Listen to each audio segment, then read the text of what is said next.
some people say that we are too ambitious.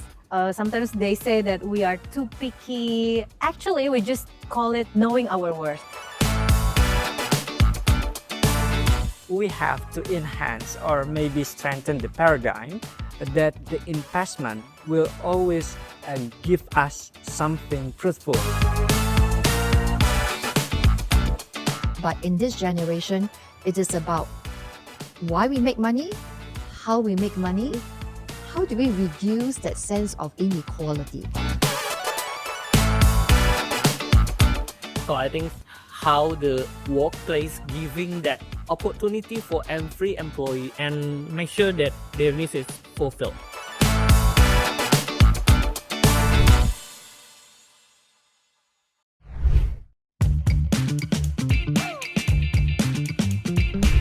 Hi Ferizians, welcome back to Ferizyan Talks Season 2, Episode 1.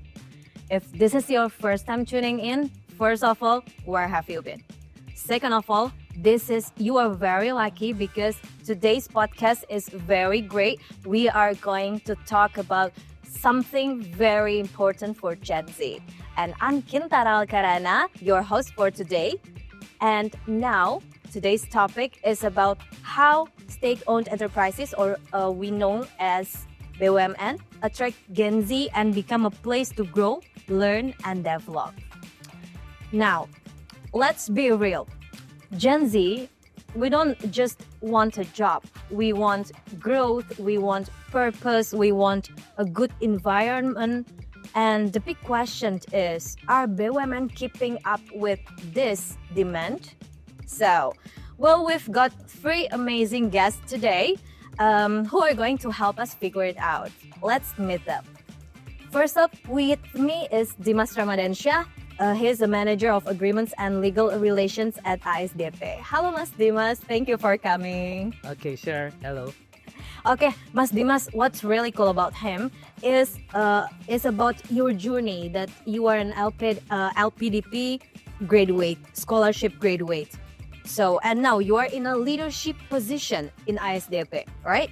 So, can you share to us more about that? Okay. Thank you, Kintara. So I've been in this company in SDP for like approximately 7 years by now.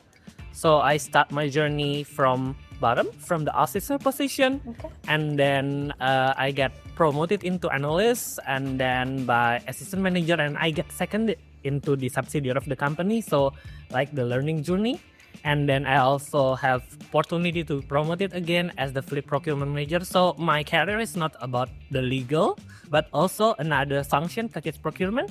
And then now I'm being entrusted in the legal manager of ISDP. And previously, like Kintara said, I've been just finished my master degree study in Australia in Sydney by support of ISDP and also LPDP scholarship from the government of Indonesia. Okay, wow, what a great journey. And Mas Dimas, what I wanted to know, what major did you choose for that LPDP scholarship? Okay, it's basically Master of Law because my bachelor is also in law. My focus is basically on corporate commercial law, especially in the law of the sea, as we are shipping company and it's very relevant with our works daily. So I think I get many best practices from Australia to be implemented here in Indonesia, especially SDP. Wow, great. Okay, give applause. Okay, so next we have Mas Tegar Maulana, Manager of HR Development Strategy at ASDP. Hello, Mas Tegar. Thank you for coming. Thank you for having me. Okay, Mas Tegar, as we know that you are in charge of development strategy at ASDP, right? Which we all know that ASDP operates all across Indonesia with so many different cultures, with so many work environments, and of course, both land and sea employees. So, how do you feel about that? Okay, thank you, Kintara. ISDP have a very unique environment with 2 kind of employees, as you said, in the land and the ship. Yeah. Right. So we have to ensure every group are having the same opportunity to growth.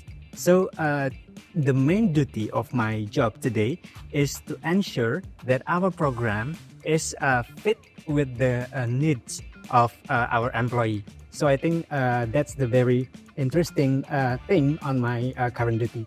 Oh, I see. Okay. And we want to know, like your previous work experience before in this current position. Can you tell us more about that? Okay. In ISDP, I start on the position as HR senior analyst, but on the other company, I have experience on managing the mentoring program and assessing employee competencies, how to develop, and then how to coaching many leaders to have a good or the best approach with Gen Z. That's the one of the best experience I ever had. So I think it is an art to have an approach how the leader dealing with Gen Z in the workplace. Yeah, and we're gonna dive into that more in our second segments, but that's really impressive to have you here. Thank you so much. Thank you. Okay, and now, last but not least, Ms. Evelyn Kwek, Managing Director of Great Place to Work. Hi, Ms. Evelyn. Thank you so much for joining us today. Thank you for inviting me. Hello, selamat pagi, everyone. Really honored for me to be a guest, speaking amongst very experienced, very people with credentials, to show how they can speak about this topic. So thank you for inviting me. Yeah, and I wanted to say, welcome to our office. What do you think? This is beautiful. It's really nice. We were just walking in the lobby earlier on. We said, this is a very nice office, and enjoying your digital poster that we saw on the lift that had this poster about brain rot. And I said, this is an office with the employees, the organization speak the language of Gen Zs. They use the word brain rot. Yeah. And we are also, getting the we can see that it's a great work to place. Yeah, so you are agree with that, yeah, of course. Totally, yes. Okay, Ms. Appeline, now you've been helping companies build great experience for the best work cultures for years, I believe.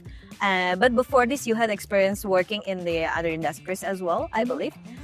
Could you tell us a bit about your journey, like what led you to be in your current position? Sure. How much time do you have? We have because I am Gen X, you are Gen Z, so the life I've lived is a lot longer. But jokes aside, in my university, I chose to study human resources, and it was as a time many Gen Zs, you'll probably be seeking what do I do in life, what's my purpose.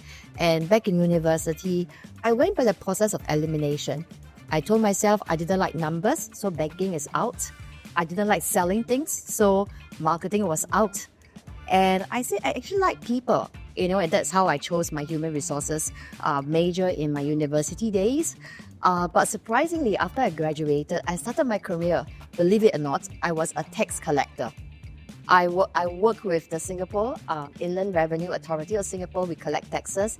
And when fresh 21-year-old out of university, my HR department dad put me in the department to collect taxes that is being owed to the government by people who have not paid taxes for 20 years, 30 years. And my job was to call them, and my job was to freeze their bank account. My job was to go to their employers and say, this guy has not paid money, please give us taxes. So that was my career. But really, my interest in culture started back in the organization. We're about 2,000 strong. Eventually, I moved to the HR department and started doing work around culture, around employee engagement, around working with leaders for them to be effective, to engage their people. And that made me really, really excited. And I saw how much power there could be when leaders are good at engaging their people, where the culture is one where it's healthy, where people are happy to work. I saw firsthand what it meant to the people on the ground, and that started my lifelong journey on building workplace culture. And that's where I am today. Wow. Can we give applause for that? really long journey, but you can, like share to us for the Gen Z as well, great Parisians out there Yeah. in a, like short period of time. So Yeah. it's really great. Thank you so much. And well, I already love them, but now let's get into the real talk. So today we are going to talk about how BUMN attract and keep young talent. So it's not only about attracting the Gen Z, but also how to keep them stay for like a long period of time, and what they're doing to support career growth, and most importantly, are BUMN meeting Gen Z's expectations? So let's get into it.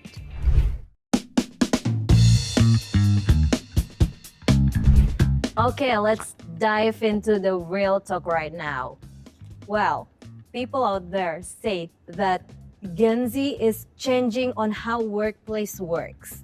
Like Gen Z have different expectations, they have different work styles, and they're definitely not afraid to question the old ways of working. And some people say, as you know, that I am also Gen Z, so some people say that we are too ambitious. Sometimes they say that we are too picky, but actually we just call it, like knowing our worth. So let's break it down. What do you guys think about this real Gen Z phenomena? Maybe I can start with Mas Dimas. Okay, I think it's very important for the organization to have like a treatment to how to treat any kind of generation, because any kind of generation have like different style, you say it, and Gen Z is kind of very different with other generation, you say it. But I think the key is basically flexibility, because Kintara said you are Gen Z, but I'm personally a millennial, but into transition is Gen Z.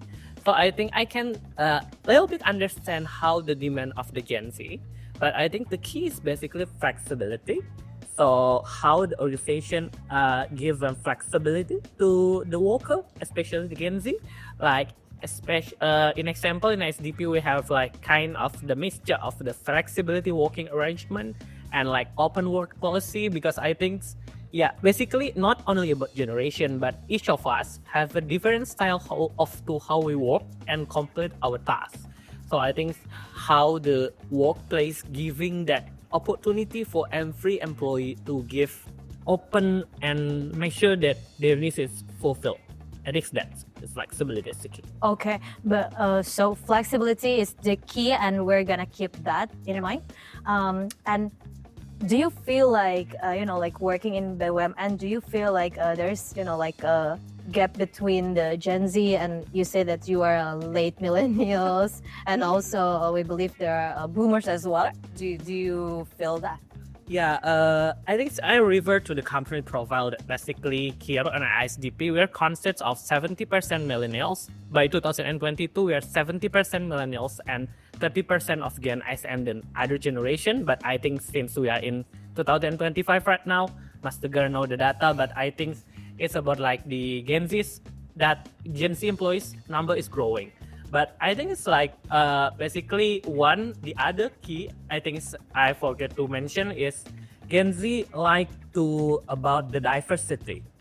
Like the diversity is the key, because any diversity is any difference, and we can combine all the chemistry into building a great company or great place to work, like as Everett said.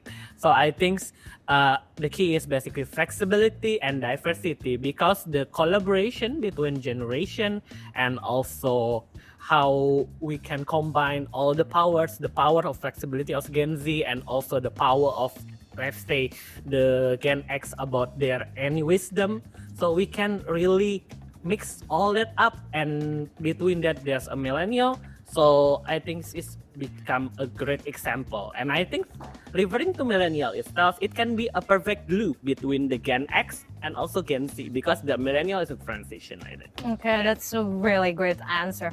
Okay, thank you. And I want to see from Mastigar's perspective, like how do you see that happening in BUMN or maybe in ISDP, as we all know that you are an HR development strategy, right? How do you see that? Okay. First of all, I do agree with Mas Dimas said that it is flexibility that become the main characteristic of Gen Z or the younger generation. In addition to that, I think it is also need to be highlighted that the young generation are digital natives. So we have to adjust our culture, become fit in with their habits since they were born. They are interact very intensive with digitalization or maybe internet and other kind of that. So it is should be the part of our culture in the company, so they feel at home because we spend maybe 8 to 10 hours a day in our workplace. So I think it is become something that we have to highlight also. And the number of 30% about the Gen X, it is also a worldwide number. So not only in ASDP, I think it is should be our concern. The number growing year by year. So I think we have to anticipate with the culture, with the system, and maybe I have to mention one characteristic from Gen Z.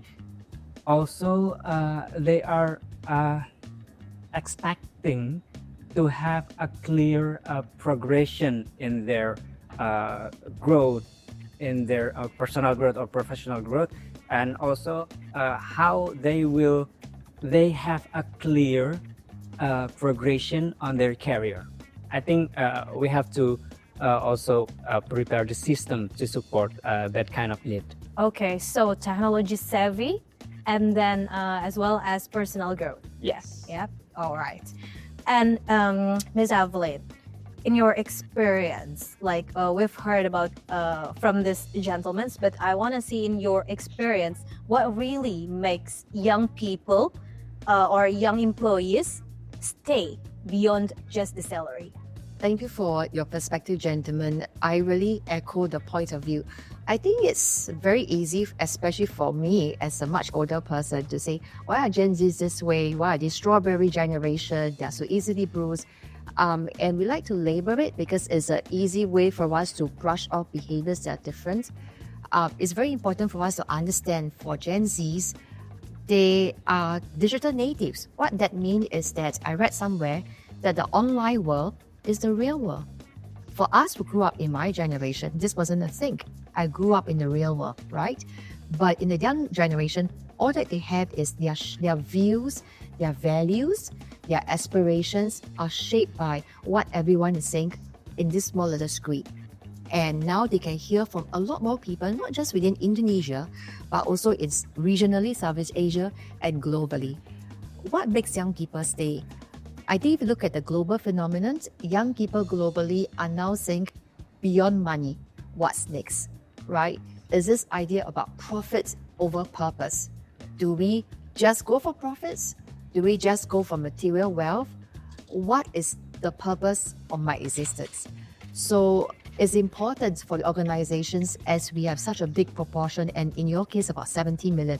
Indonesia, you have what they call the demographic bonus. You have such a vibrant and such a growing population of young people that are coming up.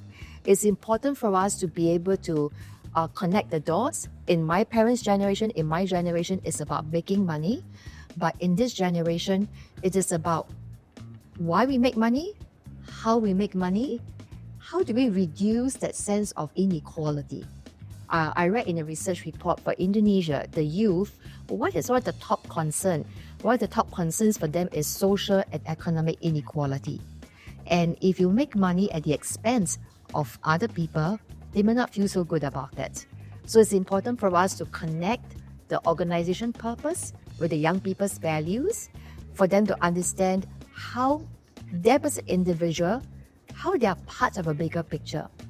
If my job is a legal assistant in the legal team, how does what I do every day connect to the success of ISDP? The ability to show that is important. There are many things. Well, how do we keep them? Leaders, the leaders I work for, can I respect you?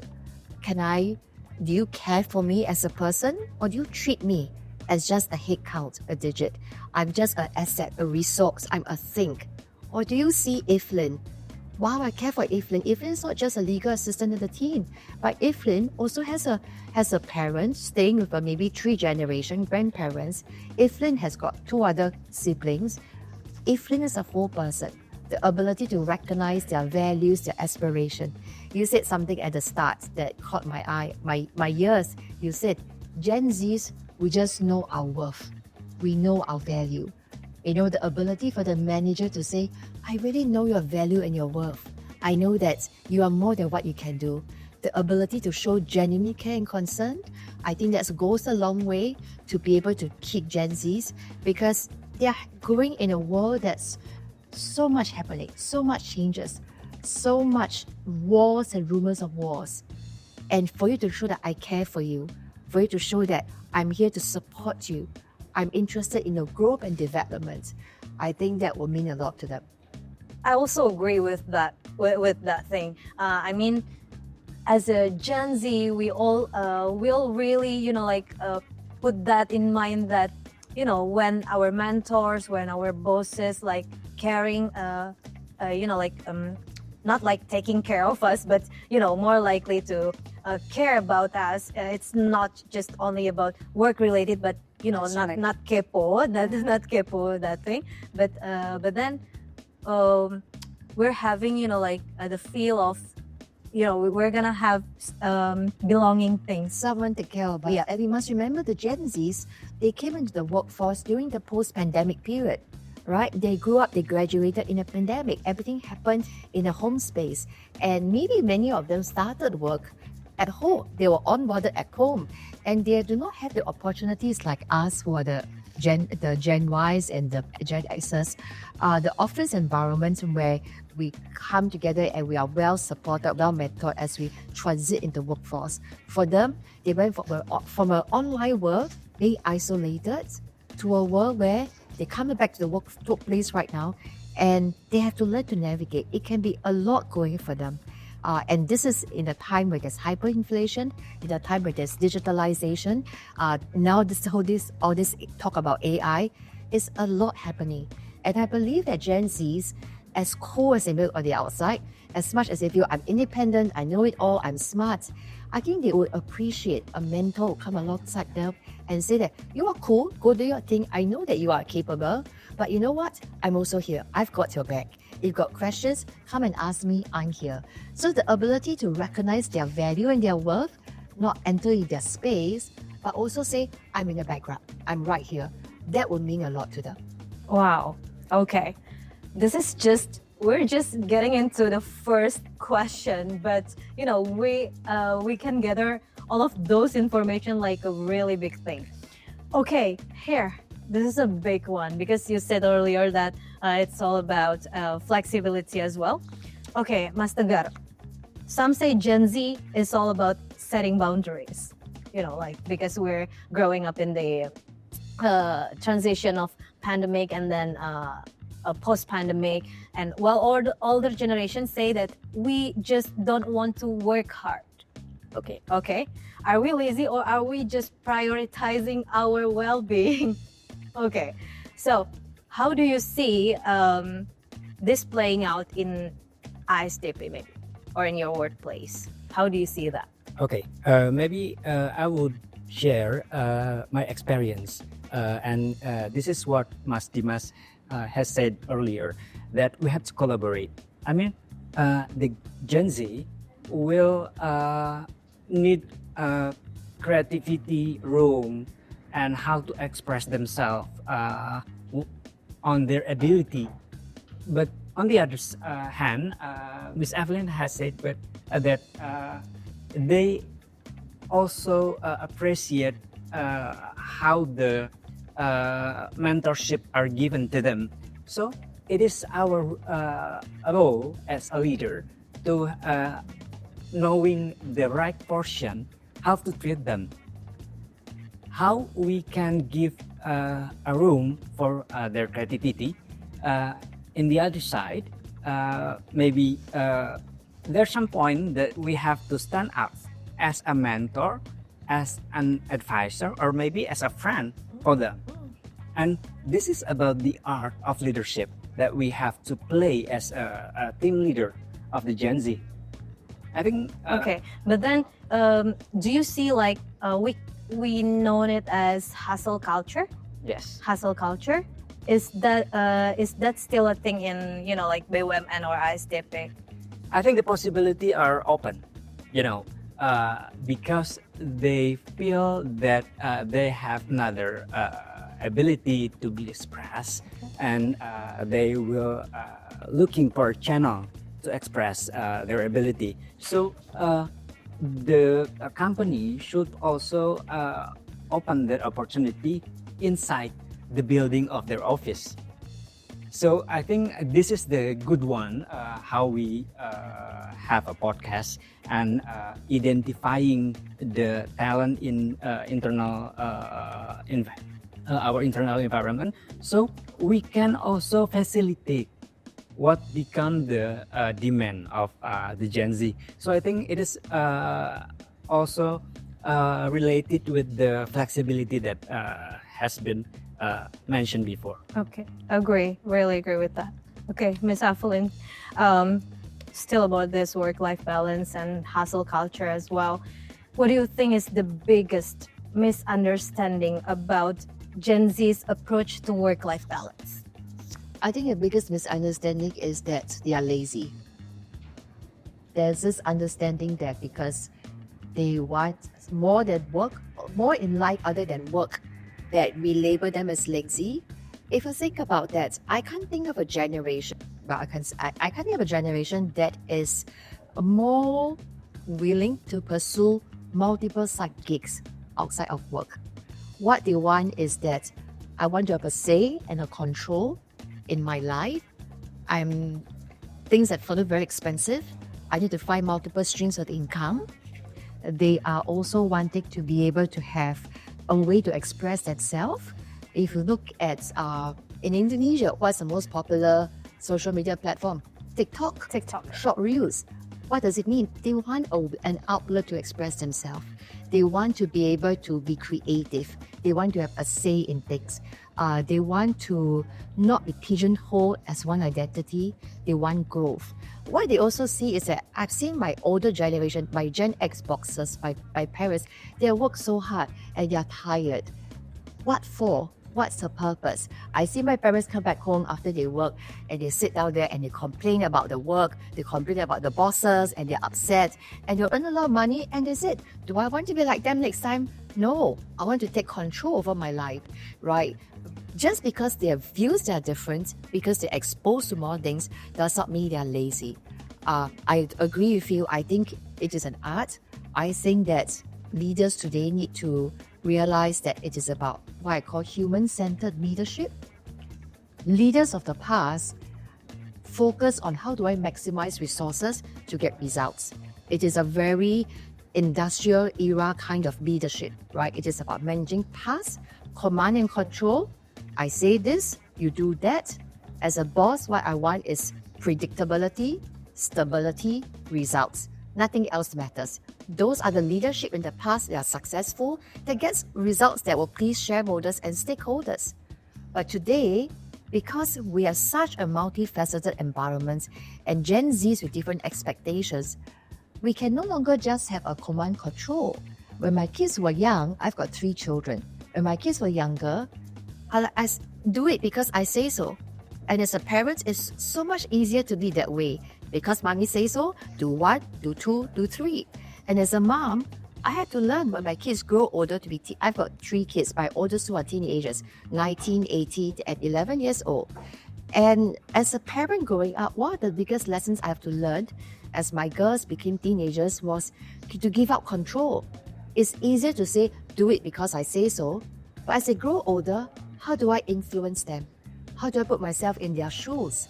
How do I lead them by soft power and not by hard power? And therefore, leaders today have to learn to lead the Gen Zs by soft power. Not because I say so, I'm under boss and the title. They may do it, but they'll do it very grudgingly. But if I dare to put their heart, their soul, their creativity, you have to influence them so that they do it because they want to, not because they have to. Right? And that is by speaking their language, understanding their values, what matters to them, what's important to them. And we have to move away from just about create stability and predictability to not just engaging the heart, but the head, but to engage their heart and their soul. And it's not easy. I'm the first to say I'm not easy. If my daughters are watching this episode, they're like, you're not like that. You are command and control. But there's a desire to want to do that. But it's not means that it's easy for us bosses. You are Ben wise. Maybe it's easier for you, but for the older bosses, it's not easy to transit into that because we were brought up in that era. In the past, I'm not sure about here, but in the past, if I'm in the office at 8:35 a.m., even if I work till 10 p.m. the night before, my boss will give me a look. Today, I'll be happy if my colleagues all come to work at 9 a.m., right? But that's just how the world is. And how do we get them to want to do it? Not just because they have to do it. Exactly. That's the thing. We all agree on that because, nowadays, that thing that you still have the power as a leader, but it's got to be the soft power. That's right. Soft power. Okay. For Mas Dimas, have you ever had a moment where you had this to set boundaries at work? Have you feel that experience kind of thing? Okay. Yeah, I think it's very good of the principle of the young generation, how they set boundaries in work, and they have like a complete balance of the work-life balance. Because I didn't say before, the problem of the previous generation or the older generation is how they get burned out from work, and like they just complaining when they're coming home. But like I think it's how the art of giving the boundaries. But we know that we as the leader of the organization also have a responsibility, but how to balance it. We know that the perfect boundaries is like how we really create boundaries that is flexible. That is, we have that boundaries, but we can adjust it at our time based on the path or how the demand of our work.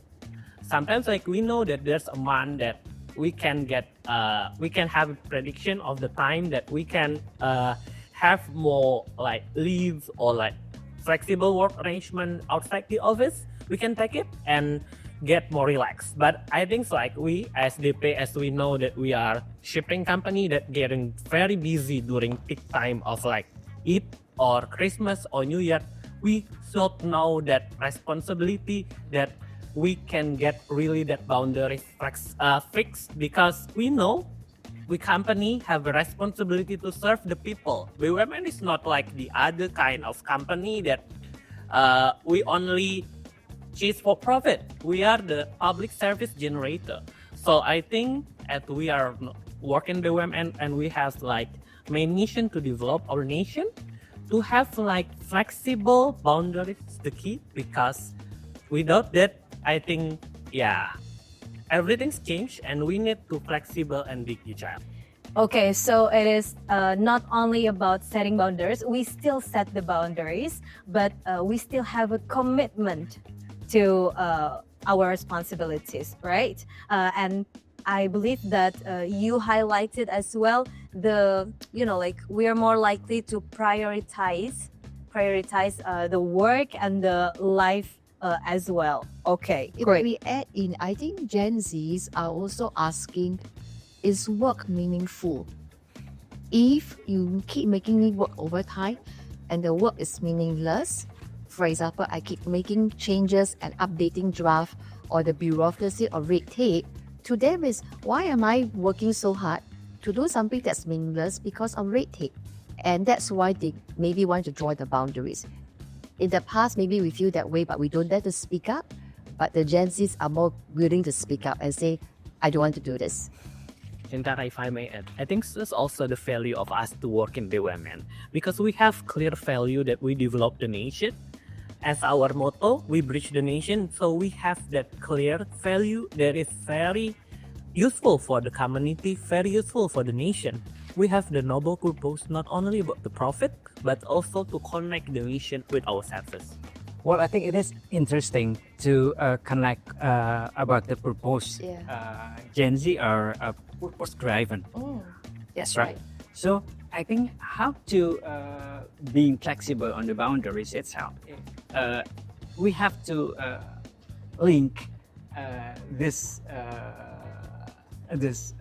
things. I think.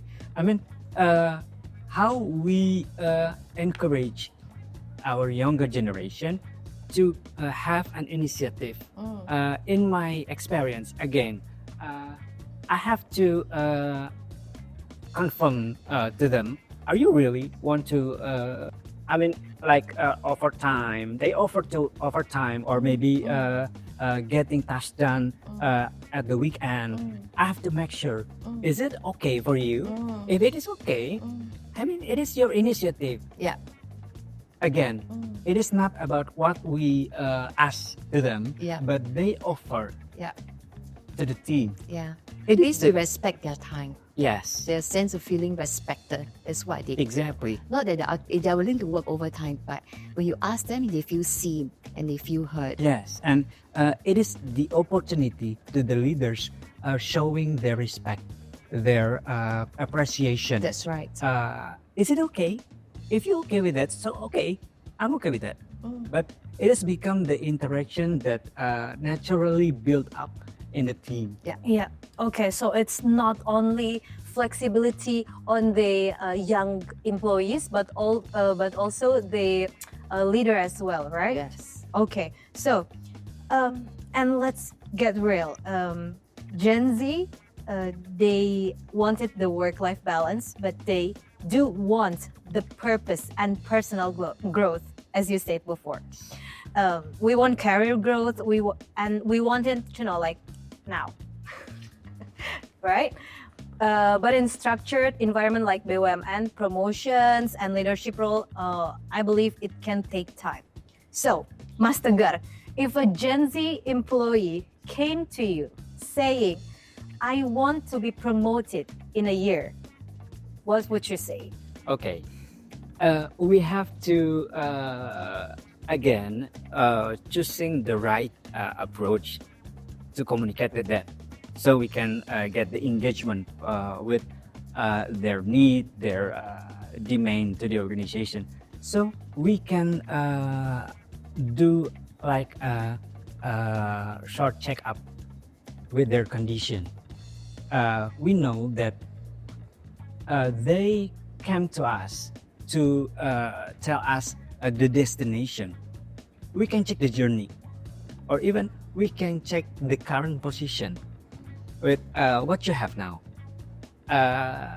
Something that should be combined on the job-related skill, human skill, and also what their vision to their future position. I mean, it is not only the destination, but we can create the commitment so they can build and enjoy the journey to finish the journey. Okay, what are like initiatives or programs that ISDP have to support that personal growth? Okay, on many level, we encourage them to show the best potential that they have. So maybe the entry level position are challenged to the tasks that may be high complexity, or maybe should interact with many stakeholders. It is how we develop our younger generation to be ready on that next position. So I think it is also again we have to see it as a journey, not only about the aspiration and the destination. Yeah, but I believe ISDP has also the like supporting you to go to get your LPDP, right? How do you feel about that? The kind of support for your personal growth. Yeah, I think I can share a little bit about my journey. So, pursuing master degree abroad is my dream since my undergraduate studies. I really aspire that, but after like work for like 5 years, there's like it's a normal like we have 5 years in the same environment to asking about what's next. Then I come back again, and one of the leaders they said that when you will get a master degree, you say to me that like few years ago you want to get master degree abroad. Oh, really? Is there a change? And then by supporting by Mastercard and HR team, we create an arrangement where basically now we have that continuous learning policy where ASDP give the opportunity, not only give the scholarship opportunity from internal, but also facilitating employee that want to chase another scholarship opportunity from outside, and it's being accommodated with. We have that bootcamp program right now, FOSPRO, which is a Ferizyan overseas scholarship program, and also which is like a bootcamp for us to prepare for before we going scholarship degree abroad, and also promoted us. When I learned, for example, in Australia, SDP still give me like all the facilities of the current employee, either that a salary, insurance, and all other benefits. So I cannot really think so I don't need to think about how I can avoid that or that, but also that SDP gives the facilitation of not only the preparation, but during the process. And after the process, the company also gives me an opportunity to basically chasing the right position that is suitable with my study. So I think it's like very rare for the company not only give the opportunity of scholarship internal, but also chasing another opportunity and facilitate all the days. I think it's basically whole package that SDP provided to me, and I'm very thankful about it. And that impacts really well in your current role. Yeah, I think because we can have a global perspective, the best practices that we don't get previously from the study in Indonesia or studying like in executive program or master degree that is we done also while our working. So I think we can more focus and we can get more best practice and international standard. Okay, I see. And Kintara, maybe I have to say that we have clear policies about how employee can be facilitated by the company with many scams of scholarship. They can take a higher education level with their own money, or maybe the internal scholarship from the company, or maybe from the third party that give scholarship, just like Mas Dimas. So I think we have to know, every employee have to know that the policy are access, and will be translated with the program that will be executed maybe 2025 or another year. But I have to say that it is not only for the employee, that office employee, but also for the seafarer. We're gonna make a seafarer program for their development as well. Okay, so we're not focusing on the headquarters only, but also all the great Ferezyans out there, right? Okay, interesting. And from your perspective, Miss Evely, is Gen Z being too impatient, or do companies need to step up? Wow, that's a big statement. I don't think we should be sweeping to say all Gen Zs are impatient, but I do think that companies need to step up to think about how do we adapt our policies, our programs, and the way we manage people to adapt to the ways of the Gen Zs. Like it or not, they are going to be, in your case, a big part of the total population of the workforce. How do we communicate to them? In the past, it's by emails, you write long policies. Gen Z today have no patience to read long letters and long emails, right? They want it to be short form. They like video content. They like to consume contents in multiple modes. They like storytelling. They like They like short, punchy. So companies do need to step up so that we can engage them in multiple ways. We need to expand the way we think development. Is development only one way? Is progression only one way? Maybe they are looking for more than one way progression. Maybe they're not so interested to take a senior position or the corner office. Maybe they want growth in different ways. They want a say in how things are done. They don't want to just be told. Companies can evolve our leadership style, engage them, hear from them, co-create policies, programs that need to them, and deliver messages frequently in a way that connects with them. So I think leaders need to be human-centered leadership, show empathy, put ourselves in their shoe, continuous learning, learn the language of the Gen Zs, and just keep being adaptable and flexible. Okay. Have you seen any great examples of companies that, like let the young generation, I have. young talent? Totally. I need to share this company. This is a company based in Singapore. They are not a big MNC. This is a company called TC Acoustic, and they sell your Sonos, your Marshall speakers, your earphones, and your headphones. They are 90% Gen Zs, 90%, and they are in Singapore. There's a survey done by our Straits Times national newspaper that survey customers on customer service, and they are top in whole of Singapore when it comes to customer quality of customer service in the retail sector. They beat companies like Apple. They beat companies like all your hotels, and they are number one on my best workplace list in Singapore. 90%, I believe, are all Gen Zs. What do? This is a Gen Z where the leaders empower them to do what they want to do. I remember a story that the CEO told me. The CEO is maybe about my age, in the 40s. Lovely man, and he's asked one day he had a program where they had to launch a new product. Launching a new product, as they can imagine, in the retail sector is a big thing. You will always want to have the leaders and do everything. You know what he did? He said, I want a project team comprising of Gen Zs all underneath who have worked in the company for less than 1 year.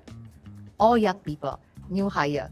They form a project team. I want them to be the one to develop a program, the strategy, and to execute the launch of the product. It was a huge success. But what it did for the people was it sent a message that my boss trusts us at such a young age, so new, so junior in the company, to launch such an important product. Because of the trust that they have, the product sold very well. And the customer service was great. Another example you shared was how they have got the young people. There was the customer was buying products online, and the product was faulty. The customer wrote in and said, I need to change, and it will deliver to you. If I don't remember the story wrongly, this customer was traveling a lot and couldn't they couldn't deliver at the point where he's at home. So this staff, the retail staff, Gen Z, said, Sir, when are you coming back to the airport? I said, this day, this time. All right, I'll meet you at the airport. He took the product, drove all the way to the airport, and meet him and exchange the product. Did the boss set a policy like that? No. But this is a Gen Z going the extra mile because he knows that he's valued in the organization. The initiatives, right?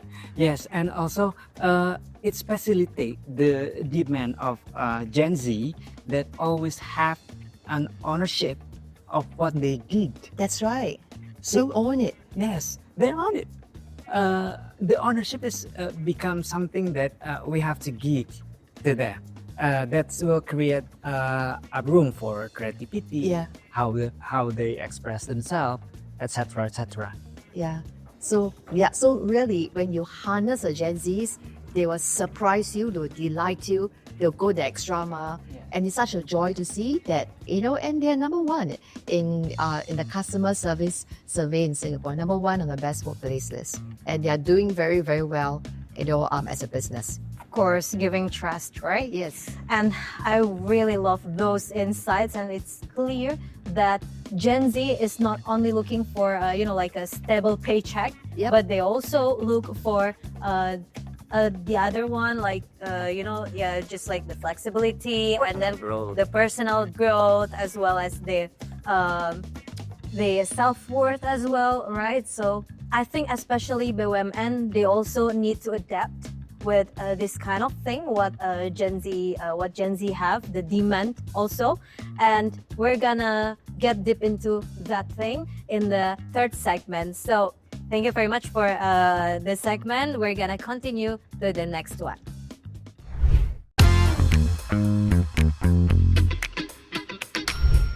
All right, we've talked about what Gen Z wants in the workplace and how companies, especially BUMN, have to adapt with that. But let's take it one step further. Like, how can companies build a workplace where young talent doesn't just work, but actually develops and level up their skills? Yeah. Okay. Miss Evelyn, you've seen firsthand how companies create workplace cultures that truly support employees. If a BUMN wants to integrate with those kind of things, like integrate with more innovative or innovative workplace practices, like how do they get started? Like from where? Yeah. I think we talked about it quite a little bit earlier on, but let me just synthesize and summarize it in this response. I think for a start really is to, I really love your answer earlier on about leaders, how we need to evolve and speak their language. The evolving of a leadership style that's command and control to one that is people first, one that's being human-centered. I think that's one. We talk about purpose being important to them. I think we get better at helping them connect the dots. How does what I do as an individual connect to the larger purpose of the organization? Connecting the dots by telling stories of how your organization, the work that you do, help to build the nation. Storytelling, giving them stories like this, spotlighting individuals goes a long way. I think that's their second part. The part about conveying how, as an organization, we're not just driven by profits, we're driven by purpose. That's really important. I think it's about being able to involve them as you create changes, whether it's business strategy or we are talking about human resource policies. Let them have a say. Let them feel heard. Involve them, have focus group conversation so that they know that they have a hand in shaping their future and shaping the future of the organization. I think when it comes to development and learning, master's program is great. That's really one great avenue because it shows their value.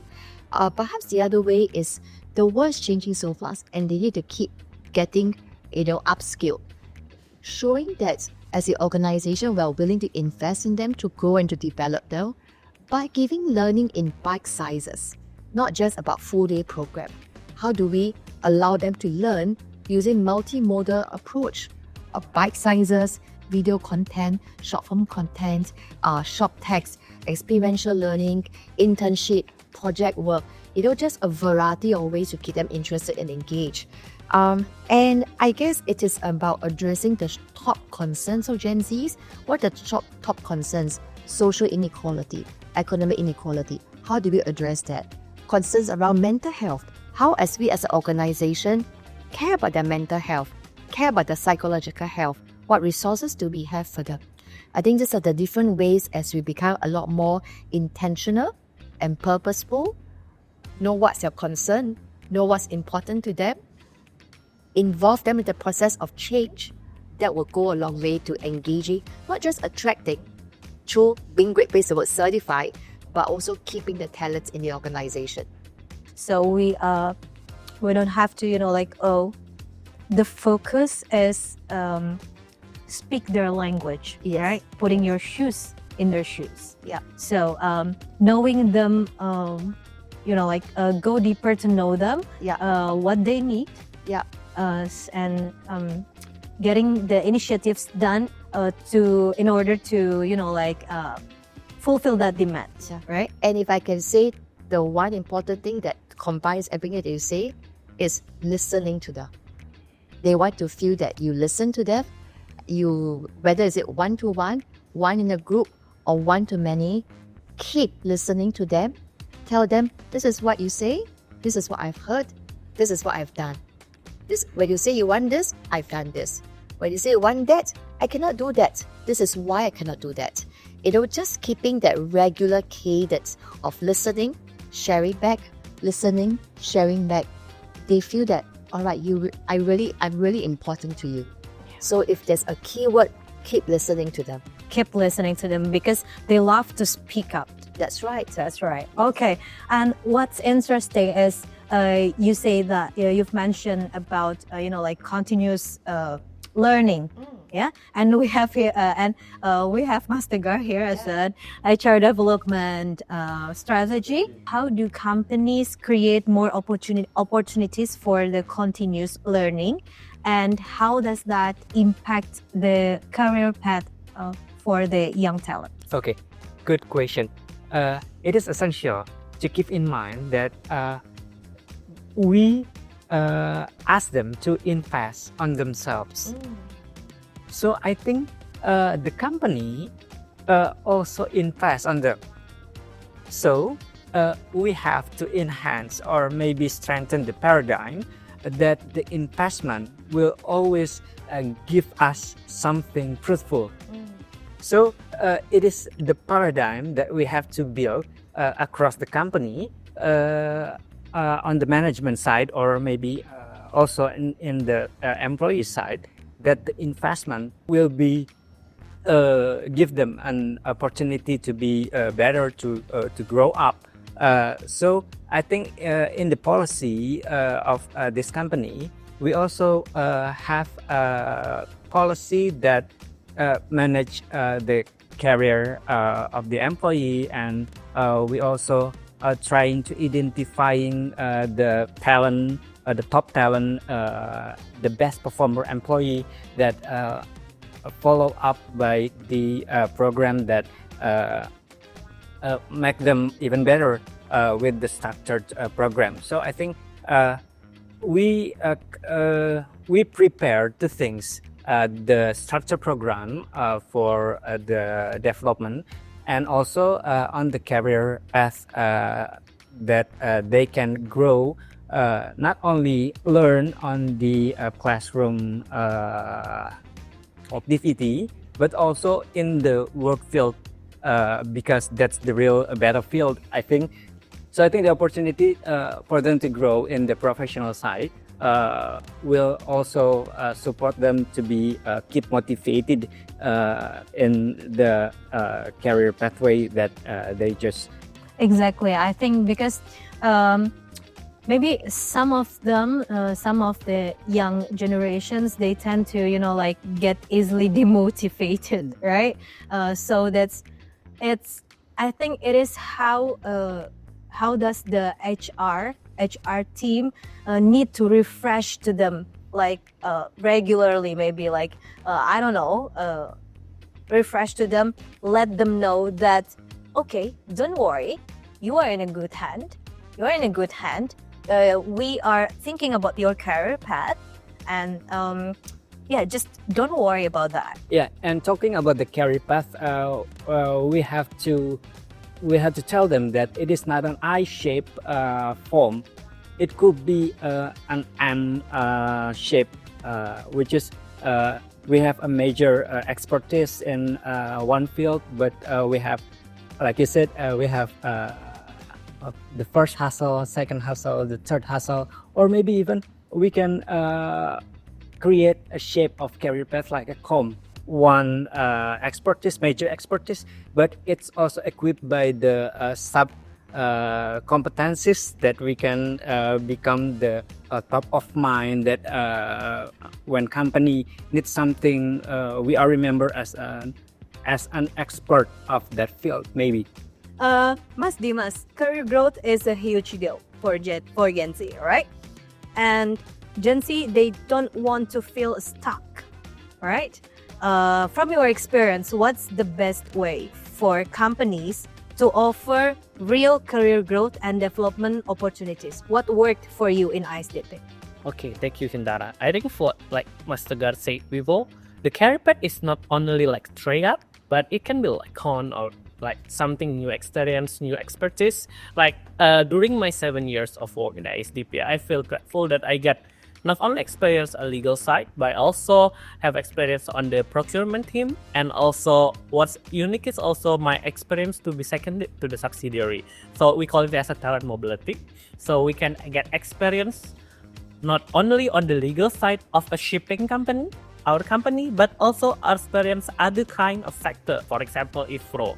In IFRO, I experience about how we deal or negotiate to our tenant, because IFRO business is mainly like property, how to negotiate, because like it's a very different kind of business and we can learn from it. So like Evelyn said before, it's not only about master degree, not only certification, not only about like classroom process, but also another kind of learning like talent mobility. And also we have, I think one of the program for HR is like Sebar. We have like a short training, 2 hours training every Monday morning in Feris team that we can learn, and all Ferizyan can join that platform and we can learn together about new things.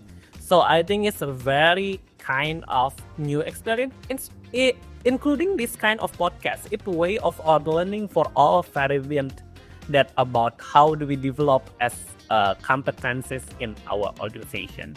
Oh, and I think it is also they have to know that this is an opportunity. Not only just become the crew, or maybe they can sit here as speakers, main speakers, so they can share something. What become the expertise of themselves. I think it is also good to take a note. Okay, amazing insights. So it sounds like attracting Gen Z is only the beginning, right?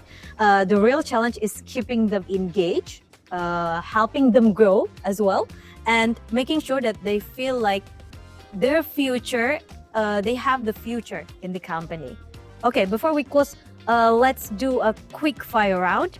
If you could give one piece of advice to a Gen Z professional trying to build their career in BUMN, what would it be? I think first, be patient, because BUMN career path seems like very concise or clear, but I think with kind of specification we have or expertise we have, like Pastor just said, we can be like more be a rocket career rather than our other team, rather other friends in like startup sector or another private sector. So be patient and keep learning and be flexible. Mas Tegar? Okay, I think on my point of view, we have to be enthusiastic with everything that come to us. So I think it is important to address every single challenges that we have with the enthusiasm. I think that's the key point. Be enthusiast. Okay, Ms. Apple. My word for the Gen Zs is that you are enough. As Gen Zs, many times we compare ourselves with people who are ahead of us, other Gen Zs, the Gen Ys, and on social media, and everyone looks like they are better than us, they got more than us, and you can feel very insecure. But you need to know, as someone who has lived many more decades ahead of you, know that you are enough and things will work out. Okay, you are enough and things will work out. All right. Wow, what a conversation.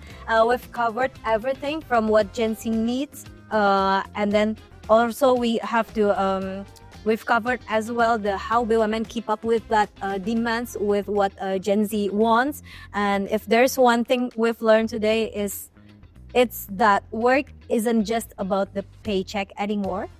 It's about purpose, growth, and finding a place that actually values you and supports you.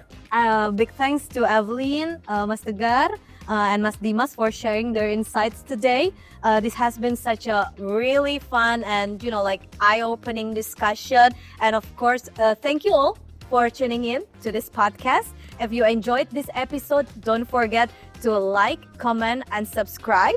And don't forget to share it to all the great Ferizyans out there. Yeah. All right, that's a wrap up. Until next time, thank you very much for joining us today. Bye-bye!